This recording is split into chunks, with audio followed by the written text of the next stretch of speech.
యూట్యూబ్లో కామెంట్లు ఏమనంటే వీళ్ళ మిసెస్ గర్భంతో ఉంది కాబట్టి ఈయన గడ్డం పెంచాడండి, ఈయనకు కూడా మూఢనమ్మకాలు ఉన్నాయండి అని ఎవడో కామెంట్ చేశారంట. అసలు నా గడ్డానికి మా ఆవిడ గర్భానికి సంబంధం ఏందిరా నాయన? అవేమీ లేవురా నాయన. నాకు అలాంటి మూఢనమ్మకాలు ఉండవు. మూఢనమ్మకాలకి పూర్తి వ్యతిరేకం నేను. అర్థమైందా? ఏదో ఒక పాట కోసమని పెంచుకున్నా. ఆ పాట ఏమో నేను అనుకున్నట్టు అవలా, సరే అలా ఉంచుకున్నా అంతే. అంతకుమించి ఇందులో కొత్త కథలు, మూఢనమ్మకాలు, అదేదో విశ్వాసాలు ఏవి లేవు, ఉండవు మనకు అలాంటివి. తెలుసు కదా మీకు నా గురించి. ఎప్పుడైనా మూఢనమ్మకాలను ఎంకరేజ్ చేస్తానా? మీరు ఒకసారి మా ఇంటి ముందు ఎవడో తెలీదు, మాకు కూడా తెలీదు, పొద్దునే మా పెద్ద క్లేజ్ చూసేసరికి అయ్యి బాబోయ్ అంటుంది. ఏంట్రా బాబోయ్ అంటుంది? ఏముంది బయట అంటే ఒక ముగ్గు, అందులో 2 నిమ్మకాయలు, 2 ఎండుమిరపకాయలు, మహా అయితే ఇంకా కోడినో ఏదో కోసి అక్కడ కొంత రక్తం చేసిపోతాడు. ఆడేదో చేసేస్తే నాకు అక్కడ ఏమైనా అయిపోద్దా? అదే కోడి అక్కడ వదిలేస్తే కోసుకుని ఎప్పుడేసి తినేసే రకం నేను. అదే నిమ్మకాయ అక్కడ వదిలేస్తే పిండుకుని తాగేసే రకం. అదే కొబ్బరికాయ కొట్టి అక్కడ వదిలేస్తే పచ్చడి చేసుకుని తినేస్తాను ఇడ్లీలో నంచుకొని. అంతే తప్ప అలాంటి చెదరానికి భయపడే క్యాండిడేట్ని కాదు. నమ్మను నేను అలాంటివి. నేను అసలు భయపడను కూడా అలాంటి వాటికి. తొక్కడాలు, ఎక్కడాలు, చూడ్డాలు, భయపడ్డాలు ఇలాంటివి ఏ ఉండవు. తొక్కినా మనకేం కాదంటే తొక్కుంటూ వెళ్ళిపోతాం. అదేమైనా యాసిడ్ అయితే భయపడాలి, అగ్ని అయితే భయపడాలి, నిప్పులు అయితే భయపడాలి, ముళ్ళు అయితే భయపడాలి. నిమ్మకాయకి ఎందుకు భయపడతాం? పచ్చిమిరపకాయకి ఎండుమిరపకాయకి రోజు తాలింపులు వేసుకుని ఎండుమిరపకాయకి భయపడితే నాకంటే ఏది గొప్పది? ఆ ఎండుమిరపకాయ గొప్పది కదా. అంటే ఎండుమిరపకాయ కంటే వీక్గా ఉన్నామా మనం? అంత వీకా మనం? అంటే మన లోపల స్ట్రాంగ్నెస్ లేదని అర్థం. కాబట్టి ఈ గడ్డానికి ఆ మూఢనమ్మకానికి సంబంధం ఏమీ లేదు. మీకు అంతగా ఇబ్బందిగా ఉంటే సెమినార్లో ఇలా కనబడలేండి, బాధపడకండి. రైట్. సో మన శరీరంలో గడ్డం వచ్చినప్పుడు ఎలా ఉంటుంది? మగవాళ్ళని అడుగుతున్నాను, ఎలా ఉంటుంది? ఇలా ఫుల్గా వచ్చేస్తుందా? మరి ఎలా వస్తుంది? అత్తరముకుని సాయిపోతాడు కదా ఒక ఆయన, చిన్నది ఉంటుంది ఇలా, అంత స్టార్ట్ అవుద్ది ఫస్ట్, అంతేనా? ఆ తర్వాత మెల్లిమెల్లిగా అక్కడొకటి కన్నాల కనబడుద్ది. అలా వయసు మీద పడే కొలది మీ శరీరంలో గడ్డం ఏమవుద్ది? పరిపూర్ణంగా వస్తుంది, ఫుల్గా వస్తుంది, అందంగా వస్తుంది. మీసాలు కూడా అంతే, ఒకేసారి రావు. అంత ముందుకెళ్ళి యంగ్స్టర్స్ చూసుకుంటారు, అమ్మ 2 ఎంటికలు వచ్చినాయి, 3 ఎంటికలు వచ్చినాయి చెప్తుంటారు వీళ్ళు. ఆ తర్వాత వయసు మీద పడే కొలది క్రమక్రమంగా మీసం ఏమవుతుంది? వృద్ధి పొందుద్ది. ఈ రీతిగా శరీరంలో క్రమక్రమంగా మార్పులు జరుగుతాయి. మీ శరీరం క్రమక్రమంగా మార్పులు జరుగుతాయి. మీ జుట్టు ఇప్పుడు ఇంతే ఉందా? చిన్నప్పటి నుంచి మీ జుట్టు ఉందా? ఇప్పుడు వాళ్ళు జడంట, తోలు బెల్ట్ అంట ఏదో చెప్తారు కదా, నల్ల తాచు లాంటి ఆ జడ ఎంత బాగుందో, ఈ అమ్మాయి జడ ఎంత పొడుగుంది అంటారు కదా.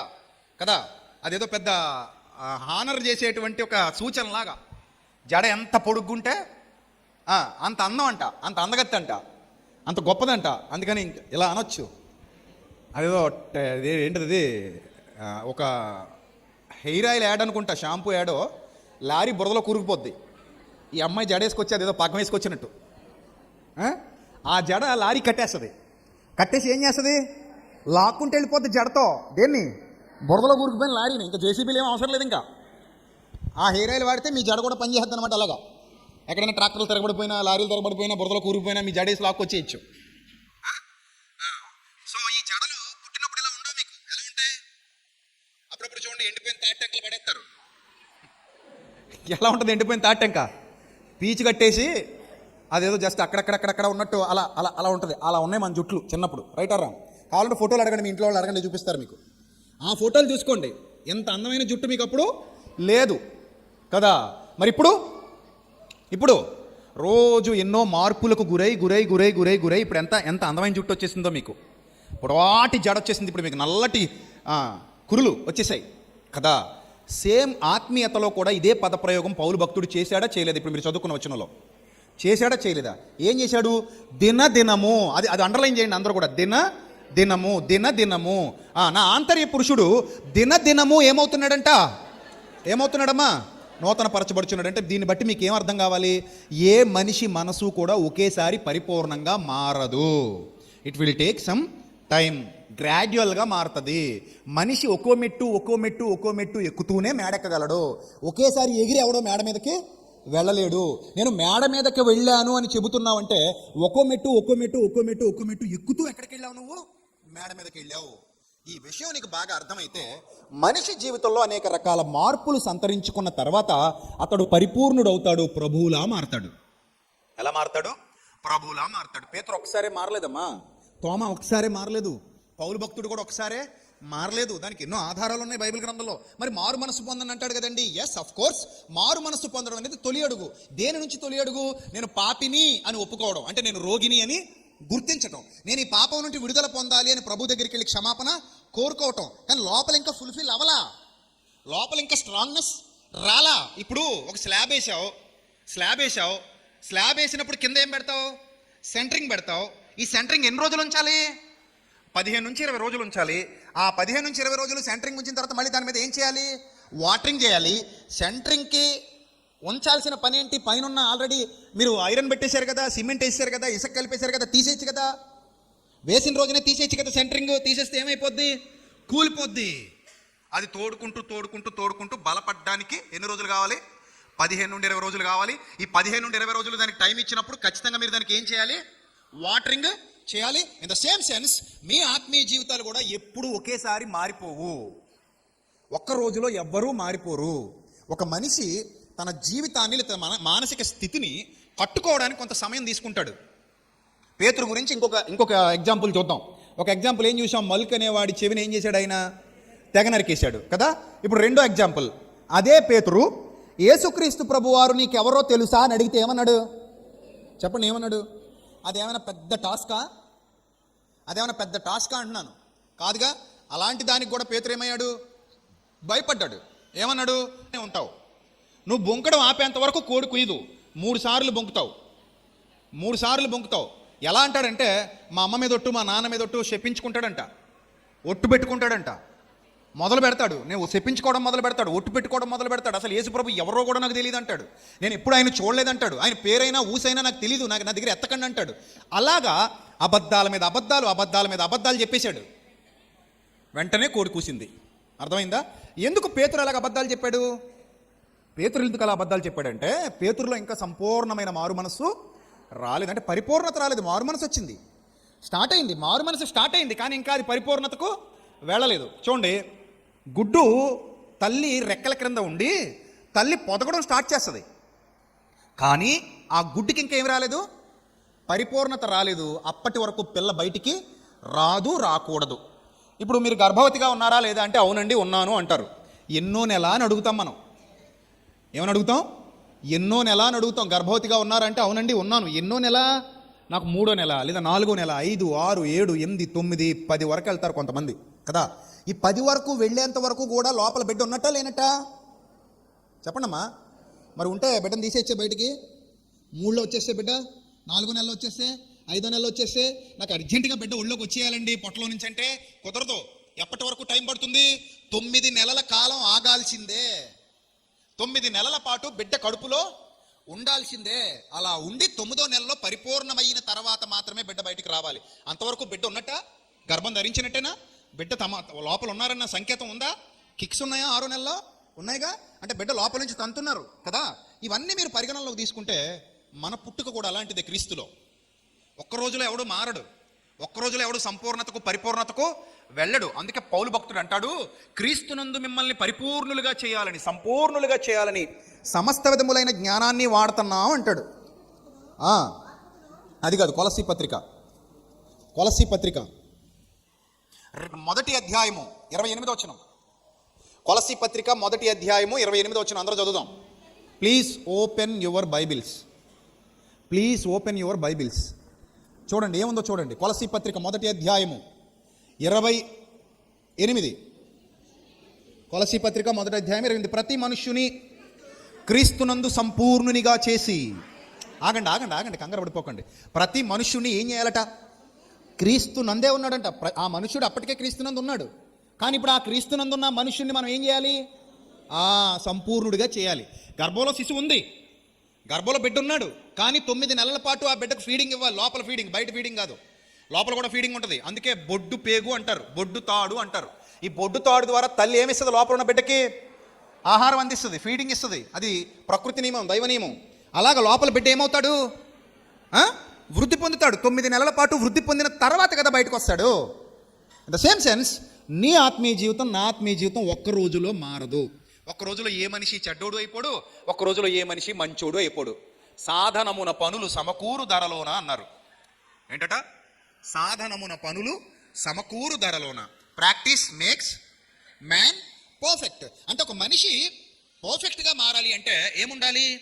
ప్రాక్టీస్, సాధన. సాధన సాధన లేకపోతే ఏది రాదు.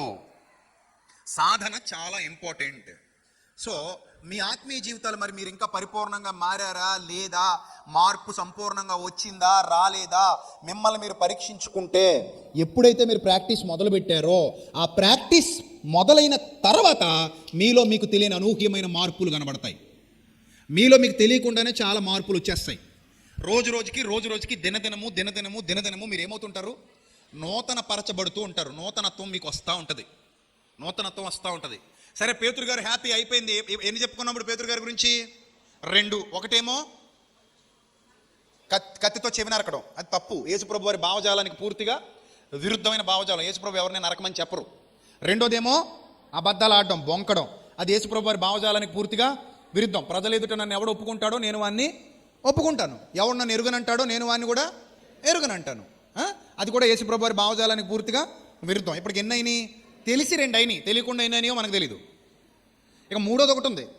మూడోది అక్కడ అంటాడు యేసుప్రభు వారు పేతురుని చూసి సాతానా అంటారు. చాలా పెద్ద మాట కదా అది. ఏమన్నారు? సాతానా నా వెనుకకు పొమ్ము. అంటే పేతురు ఒక మాట మాట్లాడితే పేతురు అనకుండా ఏమన్నారు? ఆయన సాతానా అన్నారు. ఎందుకన్నారంటే పేతురు ఆ సాతాను ప్రేరేపణకు లొంగిపోతున్నాడు. పేతురు సాతాను కాదు, పేతురు ఆ మాట పలకటానికి కారణం సాతాను. పేతురు సాతాను కాదు అక్కడ. పేతురు ఆ మాట పలకటానికి కారణం సాతాను. ఇది నీకు దూరం అవునుగాక, ఇది నీకు జరగకూడదు, ఎప్పటికీ అవ్వకూడదు, ఇలాగా నువ్వు మరణించకూడదు, నువ్వు సిలువెక్కకూడదు అన్నట్టు మాట్లాడతాడనమాట.